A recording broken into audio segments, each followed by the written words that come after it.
Hello there, one and all. Welcome to Slapendipity, Hobos of Happy Slappy Town. I am Eric, who you may call Eric, and with me is Gibby, who you may call Devon. Hello, everyone. This is going to be a great episode full of lies, deceit, prostitution. This is going to be a really deep episode. Yes, no, that's what we're doing. Devon, we have monetization concerns. Yeah, no, You've said the P word. That. That's fine. That's totally fine. That's not, we're all good. YouTube might take our money the way that, like, a prostitute might take your money, or the way that a scam artist might take your money, or the way the mugger might take your money. We didn't get mugged, but, like, we could have. The P word is peanuts. The P word is peanuts. I thought the P word was... Oh, they got me. The censors got me. No. Okay. So, everything is fine for anyone concerned about our well-being. We're fine. Nothing actually really happened. But we did get some quirky stories. This is when we were in Japan. Whoa. In Japan, just like any other... Well, in Japan, specifically in the major cities that you visit as a tourist, there are scam artists and stuff, as one does in any major city. In any place, really. So, we have a few stories we'd like to share. Devon, would you like me to go first? If you're so insistent. Well, if I'm so insistent, I suppose I will. On the first day of Japan, we arrive, we make it to our hotel. Devon has some shenanigans occur. I was injured. Eric had to get me some medical supplies. I had to get Devon some medical supplies. Past some convenience stores, which, are supposed to have stuff. And, get some of that, and I'm like, I don't know if this is enough supplies for his injury. Maybe I need more. I passed a drugstore on the way. I'll stop in there. I go walk down the street on my little sidewalk, which was not that little, and I come up to the drugstore, and I'm at the side of the building, and leaning against the wall is this kind of short, stocky man, I forget, like a deep, nice tanned skin. I have no idea his ethnicity or race. And he just looks at me and goes, "You want to have some fun?" And I just ignore him. And I walk by, turn the corner to walk in through the doors into the drugstore, where a woman puts herself between me and the doors to the store. And she goes, "Hey there, want to have some fun?" And I go, "No." And I walk past her and through the doors, and I just hear a quiet, "But why?" And I don't know what happens after that. I do my shopping in the store, find whatever gauze, bandages, etc. And I come out and I think, that guy at the side of the building might be related to the woman that tried to block me off. They like might be... Not a brother, just like a... Stepbrother. I've seen a lot of videos about prostitutes and their stepbrother. Do you think it was that kind of situation? He could have been the muscles. The laundromat? What was this? No, this is a drugstore. Oh, okay. No, yeah, drugs are involved too. I mean, so... I'm just derailing you, I'm sorry. I need to hear my own voice every couple of minutes. It's in my contract. Oh, I gotta edit that. So... I think, he might be the muscle for her or something. And there's clearly, because it's like 9 o'clock at night, I think. I don't know. It's a bit later. And the sun has set, moon is easily high up, and I think, well, if they're still waiting out there, I can't do much about it. So I just have to do it. So I go outside with my newly obtained low-grade medical equipment for Devon, and I stand at the sidewalk because the cross light is red.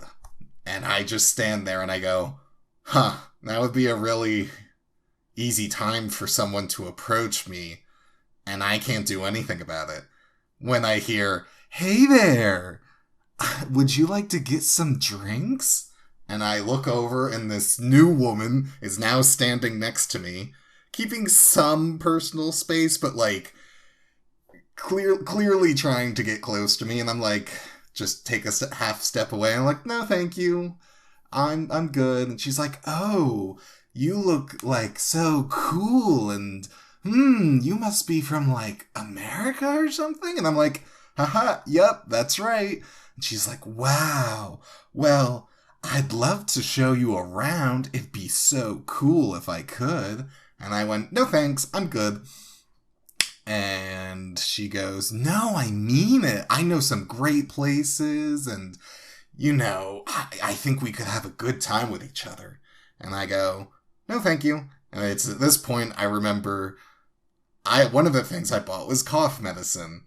So I just pull out the cough medicine, point to my throat, and just shake my head of like, "Nope, can't do anything, can't go to karaoke, I've got a sick voice." And she goes, "Oh, your throat hurts? Well, liquor would be great to help you with that." And I know, and I just keep shaking my head going, "No, no, no." And she just kind of like, I think I wore her down a little. She's like, "Listen, I know a good place we can have some fun for $20. And the light changes green, and I power walk away. I use the reflections of the buildings to gauge if anyone is behind me. Once I'm like a block or two away, I look behind me. No one is following me. I duck into the hotel, go into the room, and report this to Devon. Now, what you guys got to remember is that this is like our first night, or first or second day in Japan, and I'm there pretty helpless, like, in bed, waiting for Eric to come back, waiting for my husband to get back from war, like, oh, will he be okay out there? Because, like, again, we are in a foreign city, don't speak the language, kind of scary, just like in general. We haven't really done any exploring yet, so the idea that, like, oh, it is a nice place, which we would come to learn, has not entered into my mind yet, so I'm just worried about Eric. So he comes in the room, and I'm like, "How'd it go?" And he's like, "I was approached by a prostitute and her pimp." And I'm just like, "Already? How did you do that?" You just walk. You walk enough, you get them. I'd like to say, for the record, I was pretty confident in my city skills. And I could speak semi-conversationally. Usually when I tell a story, just assume I've translated some of it. I did we all know remember some emo very night. broken Japanese. Yes, an emo night when I was approached by multiple people and stuff. Except not really, just one creepy guy. But yeah, I can handle people. People aren't gonna do anything in public. It's once they take you to the secondary location that you need to be really, really concerned. So just don't follow them to the secondary location, and you'll be fine. Good I advice. say, as a man who As a would easily survivor. double the weight of this woman trying to get me somewhere. Speaking of doubling the weight of things. Okay. Okay, a horrible transition. Yeah, so, I was one waiting day, to see. my handbasket was doubled the weight of. Okay, so we are going to a pharmacy. So there's like convenience stores like 7-Elevens, and then there's pharmacies, like whatever this pharmacy we went to was. And we're looking for a handful of things. We're looking for bandages, but we're also looking for, I think at this point I was on my hunt for a knife. We were just looking for other sort of like a butter knife, to be clear. like toothpaste. Like we were looking for a couple things, like drugstore things. And so we're in there and we're looking around. I was maybe trying to find like food that's not just potato chips. And Japan has this policy, and it's all over the stores. And we're probably going to explain this like 5 times before we're done telling our story of our month-long adventure. But it's called the tax-free policy. Basically, they don't charge sales tax to foreigners. A percentage of the sales tax. If you're an American, and you're buying stuff in Japan, then you don't pay that extra 10% sales tax on the things that you buy. Now, in order to make sure that a Japanese person doesn't just send you in to buy something for them to get around sales tax, What they do is they ask for your passport to verify that you're not a Japanese citizen. That's cool, that's fine. And then they mark your passport using this machine. So when you go to the airport and you scan your passport, it tells the computer somewhere, oh, this person bought X, Y, and Z items from Japan, tax-free, and the idea is that to prevent you from just giving them to Japanese people, these are supposed to be items that you only consume when you're out of the country. So if I want to buy a teddy bear as a souvenir, I would buy it, I would show them my passport, they would mark my passport saying I bought the teddy bear, they put it in this plastic bag that says do not open on it. I go to the airport, I scan my passport, they see I bought a teddy bear, that customs might ask, hey, did you buy a teddy bear? I could say yes, I could open my suitcase, I could show them the sealed bag that has the teddy bear in it, and they'd say, okay. And that would prove that it was something I was bringing home and not distributing to other Japanese people to get around tax laws. Hooray. And possibly by the time you listen to this, the laws have completely changed, so... So this is a big thing in Japan. And it's not something that we fully understood. We saw the tax-free signs everywhere, and we know someone who'd been to Japan kind of recently, and so, like, we knew, Eric especially knew, like, parts of the process. One of the things that confused us was, at this drugstore, when the cashier came over and saw that we were clearly struggling to, like, find the things we were looking for. So I think I may have been looking for, like, ibuprofen or something. And we were just, like, walking around looking at stuff and, like, taking our phones out and scanning the items that we were looking at to try to translate them. And she comes over, and she gets my attention, and she walks to a shelf, and she points, and she picks something out, and she, like, rubs her stomach, and she's like, ow, ow, and then, like, she holds up the pill bottle, and then rubs her stomach again. I'm like, okay, these are, like Alka-Seltzer, or, like, Tums or something, you know, this is for a stomach ache. And so she takes the container and she puts it in my basket. And then she walks over to this other thing and she holds it up and she's like, oh, like, good sun. And so it's sunscreen. And she opens it and she, like, has me smell it. I'm like, oh yes, lavender scented sunscreen. And she puts it in my bag, my hand basket. And then she goes and she finds, like, 2 other pills. And she's just, like, again, pantomiming and, broken Englishing, saying, like, this is a multivitamin, this is a this is a that. And just fills my basket with stuff. And then Eric comes over, and now she's kind of doing the same thing with Eric. And so I take this opportunity to really dig through the things that she put in my basket and be like, I don't need this, I don't need that, I know how scammers work. Scammers work by you walk up to them, they put something in your hand, and then they just kind of pressure you into buying it because you're already holding it. To be clear, so this lady was not a scammer. She was an employed person at this pharmacy and was just being pushy. She was literally scamming us. It's not by putting a these scam. Things. It is 100% a scam. 100%. She's not making this is the exact same thing. A commission from the amount she puts in your basket. The exact same thing as walking down the boardwalk and someone shoves a necklace in your hand and says, you bought it, give me money. Anyway, so I dig through the basket and I'm like, okay, I don't need this, I don't need this, I don't need this. And I just start putting this stuff back. I find the sunscreen and I'm like, you know what? We do need sunscreen. So I actually get 2, one for me, one for Eric.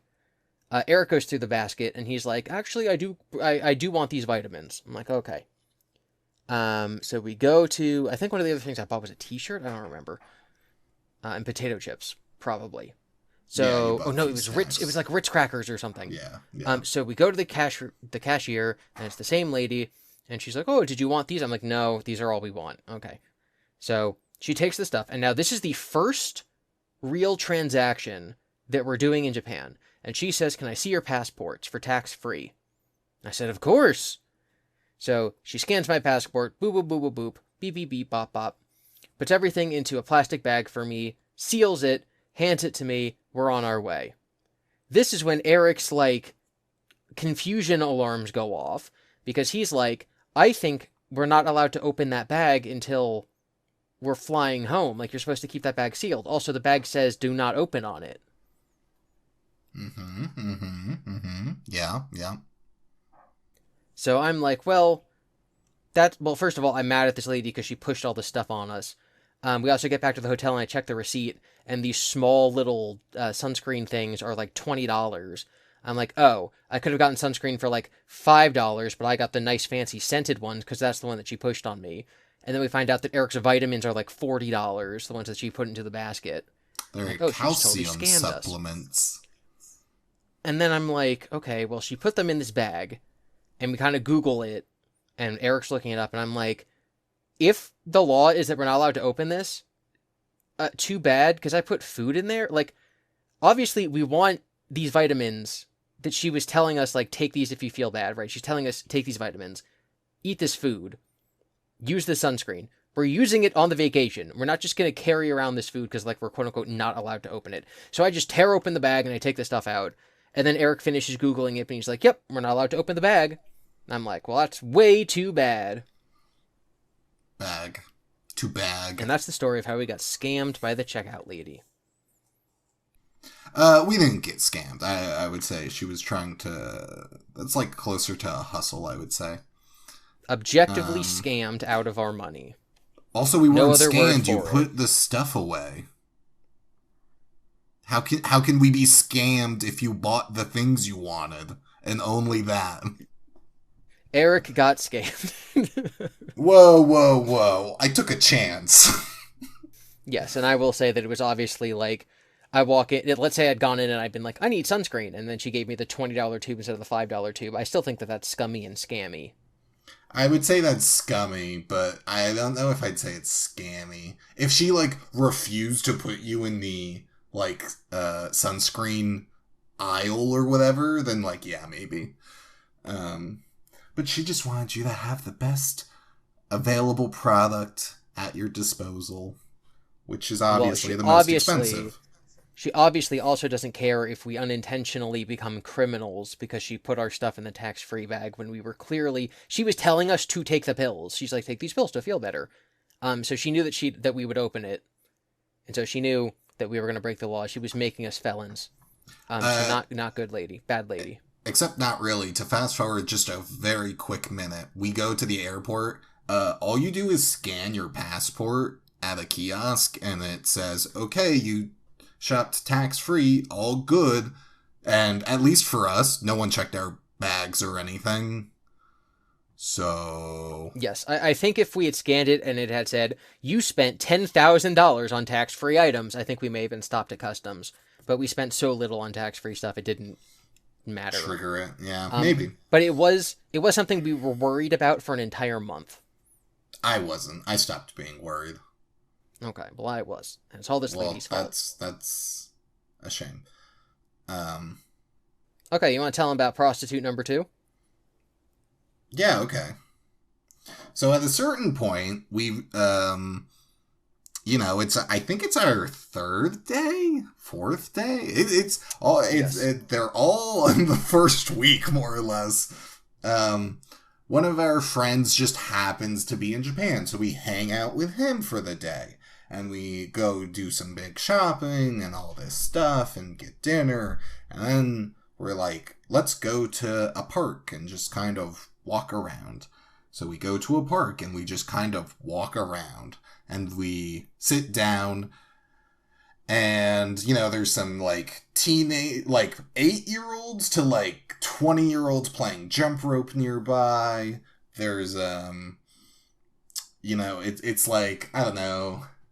dusk, like the sun is in the process. It's mostly set, but there's still a bit of light.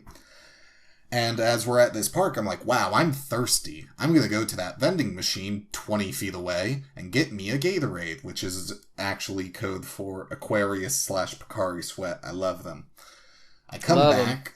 Our friend and Devon are sitting on the bench. And I come back and I sit on the bench. And Devon sees me with my Pocari Sweat, aka Gatorade. And he goes, that's a good idea. I want one of those. So it's a what, Eric? What? What is it? What is it? It's like it's an electrolyte drink. No. What kind of thing is it? Pocari Sweat? You just said it. Say it again. An electrolyte drink? It's a good idea. I hate it here.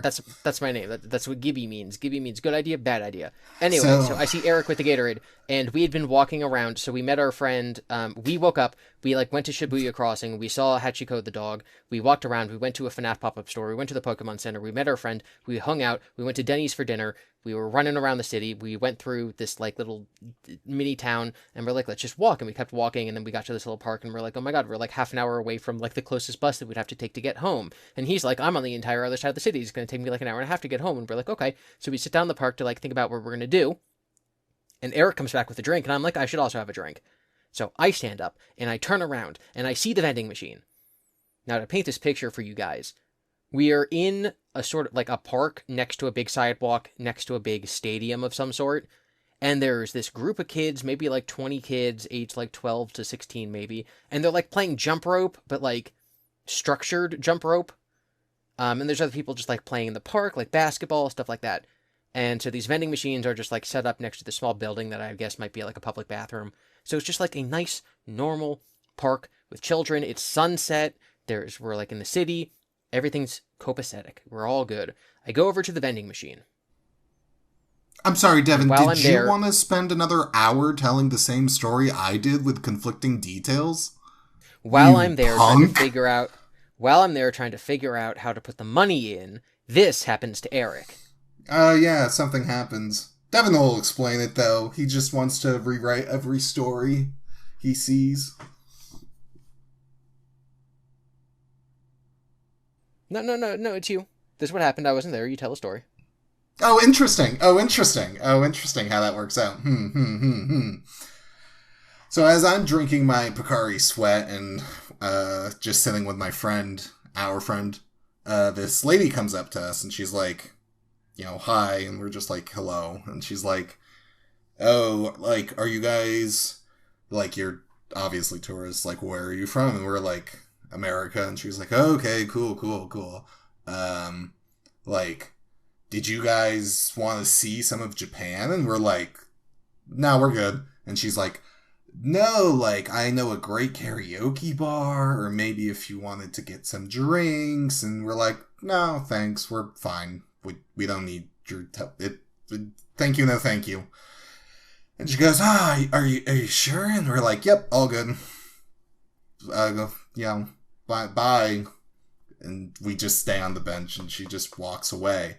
And I look at her, and I see her walk in the direction of this guy fumbling at a vending machine. And she just, like, bends down to help him do whatever. And I just turn to our friend, and I go, Devin's about to get a lurch in his stomach. So I am at the vending machine, trying to figure out where to put my coins in. I think, as I will figure out later, that the machine only takes 100 yen coins and 500 yen coins, and I might be trying to pay with smaller coins. Either way, I can't figure out where to put coins. I can figure out where to tap my credit card if that's what I wanted to use, but I can't find the coin slot. And there's an in coin slot and an out coin slot, so I can find the out coin slot, but I can't find the in coin slot. And you also have to like press the button and then put your money in and then press the button again. It is complicated. I don't know what's going on. It's dark. I'm trying to look at my coins because the 50 yen coin and the 5 yen coin look similar. They don't. So this nice Japanese lady comes over who speaks some pretty good English. And she goes, hello. And I go, hello. And now I'm very self-conscious because I'm like, she probably wants to use the vending machine. And I'm here taking up time in front of her in line because I can't find the coin slot. And so I just go, I can't find the coin slot. And she goes, oh, let me look. And I go, oh my God, thank you so much. I have flashbacks to this time when I was in college and I had to mail something. And I was at one of those, just a blue mailbox, and I'm staring at it. And I'm tugging on every single part of it, trying to figure out how to open it. I'm like, it won't go up, it won't go down. I don't know what this handle is. I'm on the phone with my mother, and I'm like, I can't figure out how to open the mailbox. And then this college girl walking down the street just silently stops, pulls it the correct way, opens it, and walks away. And I go, thank you, I'm stupid. So I'm sitting here at the vending machine. The lady's looking around, and I'm just like, I took a step back, and I'm letting her do it. And she looks, and she's just like, yeah, I don't know either. And I'm like, okay. And she's like, where are you from? I'm like, oh, I'm from America. And again, I take my coins out, and I think I'm about to give up and just use my credit card.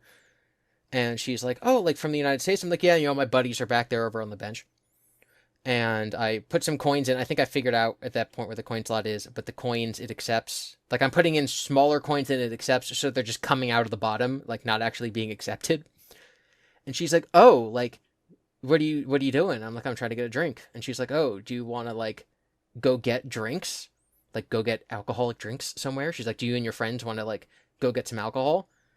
And I just go, no, thanks. And she's like, okay. And then she's just kind of sitting there, like, standing next to me, and then I just give up, and then I use my card, and then I buy the drink, and then I walk away. And then I sit down next to the bench, and I'm like, you guys won't believe what just happened to me. And they're like, you're an idiot. She talked to us first. You? Yeah, she talked to us first. I'm like, well, why didn't you say anything? You just watched this happen? Yeah. Well, what if she'd mugged me? She ain't gonna mug you. I will say that she helped me find the, because I was saying I was putting, like, nickels in the machine, so she helped me find the coin slot where the money comes out, and so I did get a nickel back because of her, so the prostitute did save me money, so that is nice. Well, and to be fair, we don't know this is a prostitute. Could be an escort, could be a, like an anglerfish's light. It could be a cult member. We don't know. We just kind of shorten it to that because, well, that's... Because it's the funny stereotype. There are cults there that will try to, like, lure you in. They're like, here's some free stuff, or here's some alcohol, or let's hang out. And then they're like, you should, like, come with us. And then they put you on a bus, and they put you into a weird building. And they're like, have you heard about our savior, double Jesus? He's better than Jesus and Buddha. Whoa. Sounds pretty cool. Yeah, so you should follow our religion. Anyway. That was just like to a secondary location. Mm-hmm. Yes. Especially in Japan, because those type of people will find tourists and foreigners. Yeah, well, kind of stick out. All right, so next, third story. Me and Eric are just kind of walking the streets, looking for food. I find a nice pizza place I want to go to. Eric wants to get, like, I don't know, sushi or something, Japanese food. So we separate. This is the first time we've been separated since we're in, like, a downtown area. Like, we've been separated inside of malls or arcades or train stations or airports, but we've never been separated, like, in different buildings in the city. So I'm eating my food. I'm watching Eric's little dot on the Google Maps where he shared his location. And I finish my food, and he's, like, basically just found where he wants to eat. We only have one hotel key. So I can either go and join Eric, or I can go and pick up the hotel key from him and then go back to the hotel. Because I'm like, well, either way, I need to go find Eric. So I text him, I'm like, I'm on my way, and then I use the Google Maps to, like, locate him. So I'm, like, walking through the city, using it as a GPS dragon radar. I'm like, oh, a left turn, a right turn, beep, beep, beep. He's 200 meters away, he's 100 meters away, he's 50 meters away. So I get outside the restaurant. And when you walk into a restaurant, the waiter's going to be like, how many people? Where do you want to sit? And I'm not there to eat. I'm there to find Eric to get the hotel key. So I text Eric, and I'm like, where are you in the restaurant? So when I walk in, I can say, oh, my friend's over there. And as I'm waiting for Eric to respond, this older man comes up to me. He's some kind of European. He has a very thick accent. I would think, like, Eastern European. White hair, kind of, like, wrinkly, like sun leathery skin. And he's like, hello. And I'm like, hello. And he goes, I have topless bar. And I'm like, what? He's like, you want girls? I'm like, he's like, yeah, you're like, alcohol, topless girl, like, follow me. And I go, no thanks. And then Eric responds to me, he's like, I'm just in, just come in. And I say, okay, and then I go in. So that's what happened to me, and then I end up sitting down with Eric and telling him this story as we're eating. Wow, incredible. I just want to point out for the record. Immediately after. Yeah. The restaurant you ate at and the restaurant I ate at were, like, basically across the street from each other. Yes, but if you have to go all the way down the street to the end of the street to cross and then all the way back. No. You were in the middle of the street. I was on the corner of the street. Wrong. Anyway. Oh my goodness. Tell them what happens when we leave the restaurant, because this is clearly the bad part of town. It's not the bad part of town. it's just part of town. And as we exit, we have to stand at a crosswalk because that's how we have to go. As we're standing waiting for the light to change, this Japanese man in a, like, 3-piece suit, like, beige and browns, he just comes up to us and is like, "Hey, guys, do you want a drink?" And I just look at him like, "No, we're good." And he's like, "I know a great bar. We should go there. Follow me." And I was like, "Oh, I actually had my one drink today. I had it with dinner." And he goes, "What?" And the light turns green and we power walk away. Just say no. And power walk. Yeah, so that kind of thing is actually, like, not uncommon in Japan. Well, no. Like, again, the typical, the way that the hustle works is they say, "Come with us," or "Come with me." They might say free drinks, or they might say, "Come drink with me," and then you're like, "Oh, okay." And then they, like, don't let you leave without paying a lot of money, or they charge you, like the drink is free, but the entry is, like, $100 or whatever. Like, it's a typical scam, popular scam. If you're in Japan, don't fall for it. As Eric keeps saying, just don't go to a second place. No secondary locations.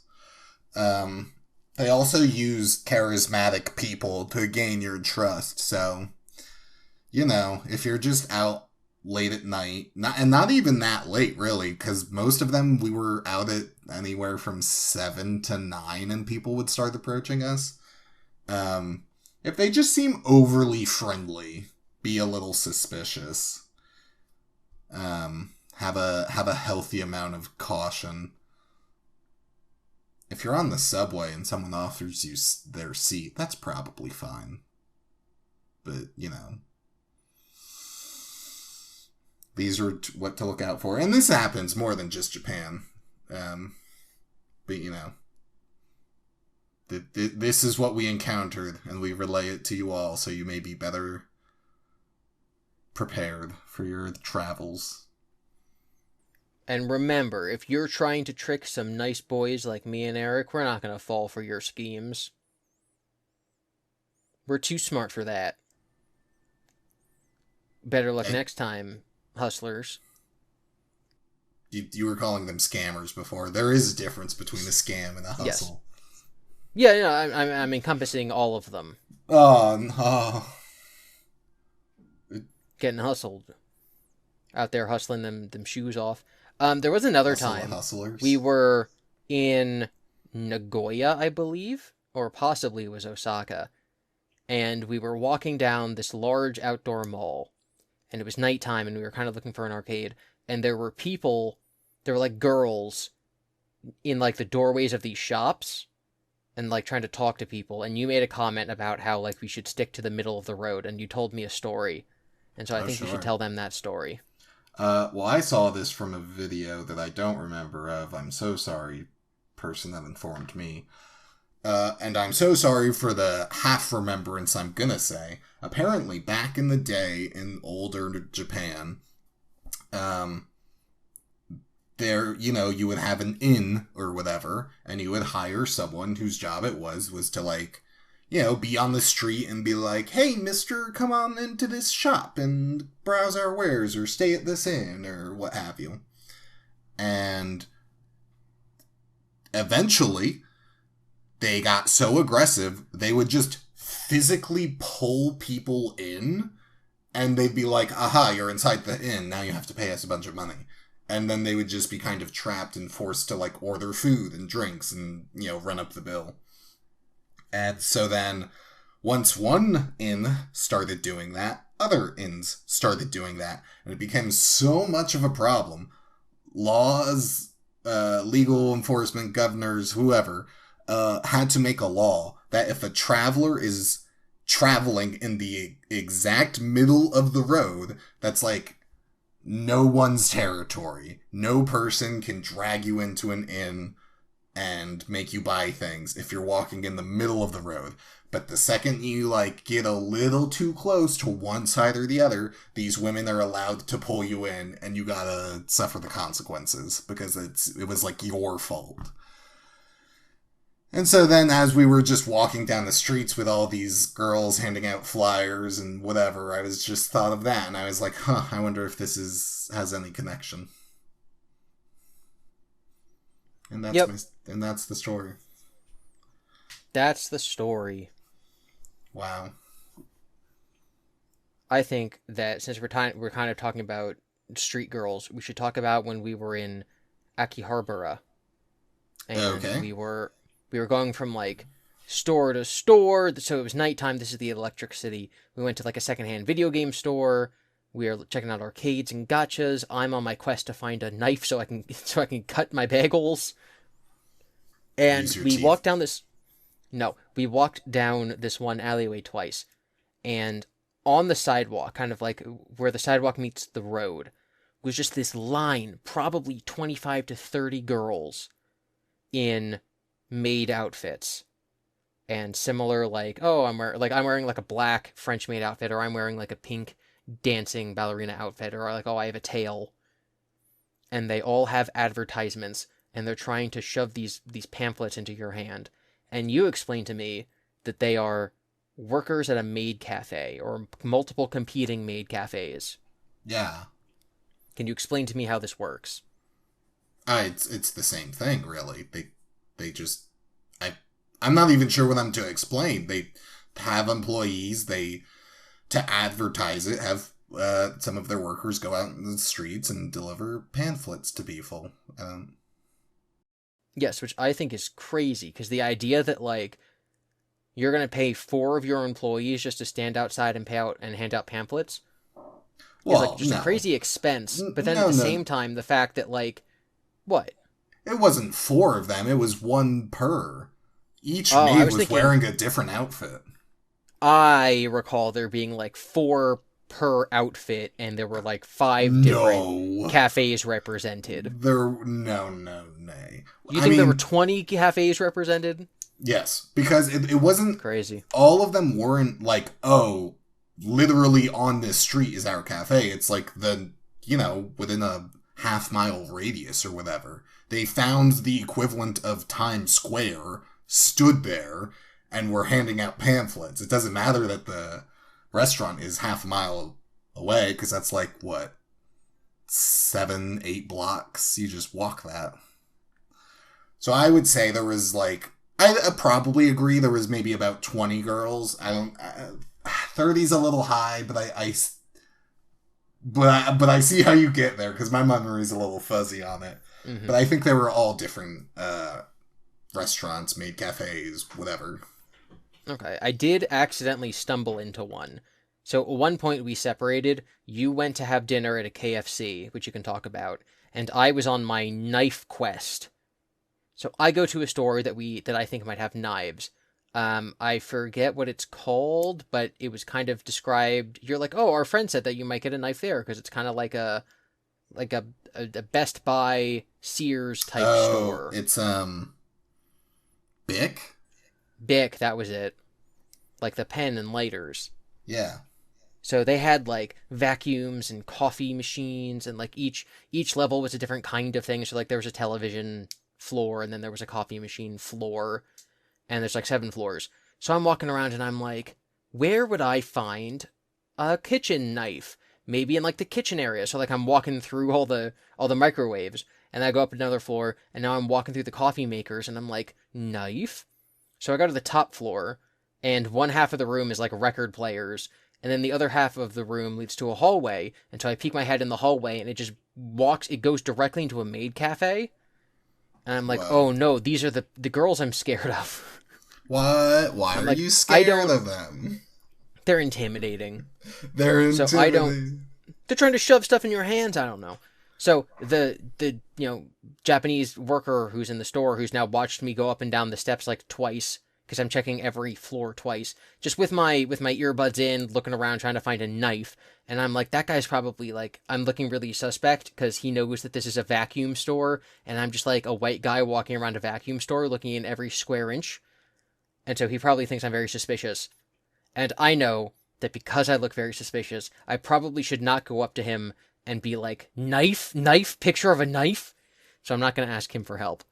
And then he sees me peek my head into the maid cafe, and I'm like, oh, he must be like, oh, the white American, pervert was looking for the maid cafe. That's why he's wandering around.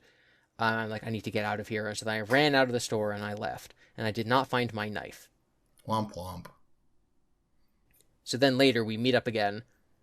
And Eric has now told me, like, what the maid cafe is and, like, what these people are doing. And I'm like, okay, interesting. So as we were walking by them, they were kind of, like, trying to shove pamphlets into people's hands. And I'm like, okay, me and Eric, as we're walking down the street, are going to walk, like, on the right. So, like, we are going to be, traffic goes one way, and then traffic goes the other way, and the other way, I'm explaining this terribly.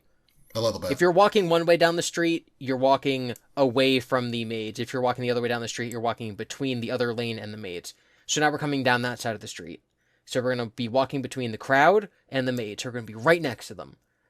And I'm like, Eric, my thing is going to be that if one of them hands me a pamphlet, I will take it.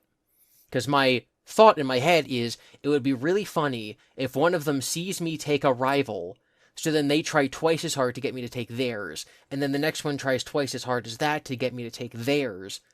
So as we're walking down, I'm, like, looking at them, making eye contact, looking at the pamphlets. I have, like, my arms aren't crossed. I kind of have them, like, open, waiting for someone to hand me one, and none of them do.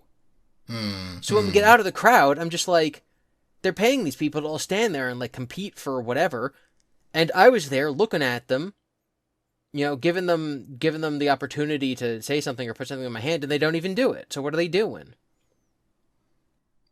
At which point, I'm just like, I think one of them tried to. Which is incorrect. But yeah, no, it was, I thought it was, the whole experience, the whole, like, culture of it is very odd. Some of them tried to give them to me. I think it's kind of just positioning, because I was closer to them than you were. I think they were just like, that one's too far away. He's in the middle of the single road. File line. No, we weren't. We were shoulder to shoulder. No. People are going to listen to these stories and be like, I have no idea what's real. Mine is real. Mine is real. Single file line, and I was right behind Eric the whole time. And no one handed me anything. And that's the story of how we didn't get scammed. Well, that's not a scam. That's just someone giving you a pamphlet. That's just people giving you stuff. And then... Yeah. Uh-huh. Oh, what? I was going to say, one time this guy gave me, like, a coupon book, and I really needed a napkin, so I just used it for that. Oh, my goodness. Well, so you were so curious about the culture. What did we decide to do? The culture of, like, maid cafes and all this stuff. We decided to go to a Don Quixote, which is, I think we described this last episode. It's just a big Dollar Tree, Walmart-esque thing. There's two very similar stores, Dollar Trees and Walmart. Yeah, it's general products, including food, at a somewhat cheap price. It's a vertical Marshalls. I mean... And that's where I found my knife, finally. Wow. Took a couple days, but I got it. That's the end of my knife journey. You know what I remembered, actually, about the maids lined up offering pamphlets? What? I remember two things. I remember being like, I should have gone up to one and been like, oh, I really like this detail about your uniform, which is why I'm taking it. So then all the other nearby ones would be like, oh, we need to get, like, chokers or dress in pink or whatever it is. I also remember one having, like, she spoke to someone and her voice was so, like, smooth and deep, and it was, like, kind of, I would describe it like coffee, of, like, just dark and rich, and I turned around, but I kept walking the entire time, and I was like, no, wait, give me your pamphlet. No, wait. Oh my god. Yeah, I do remember you saying, like, I should have, like, only gone up to, like, two of them and tried to, like, have the entire meta change based on, like, only giving one or two of them attention, and then they try to figure out what those two have that the rest of them don't. Yeah. Yeah, which so is kind of messed up. We both were like, how can we game this system? How can we, like... How be can we really trick annoying. these hardworking employees standing in the cold? Yeah. You were like, why are these girls out in skirts when it's so cold out? Yes. I'm shivering. It was cold enough that I'm sure they were uncomfortable, yes. And then you got over your uncomfortability. Yeah, by reaching for the pamphlet. No, but then we didn't get any pamphlets. No pamphlets for us, unfortunately. And that was our maid experience. Technically, I guess this episode was really about street experience, like experiences with people on the street in the service industry. Yeah. Devon, are you going to make me do this, or are you going to... So what we're trying to do is each episode, each week, we're going to have sort of like a generalized theme. So like last time it was Studio Ghibli, this time it's street people trying to sell us stuff. Mm-hmm. So again, we're not going to go chronologically through Japan. We're going to do these little themed episodes. So you can catch us next time. We're probably going to talk about our experience at Disney, at the Disney park we went to. So thank you for watching. You can catch us next time on Slapendipity at Hobos of Happy Slappy Town. You can email us, slapendipity@gmail.com. And just stay tuned for the next episode.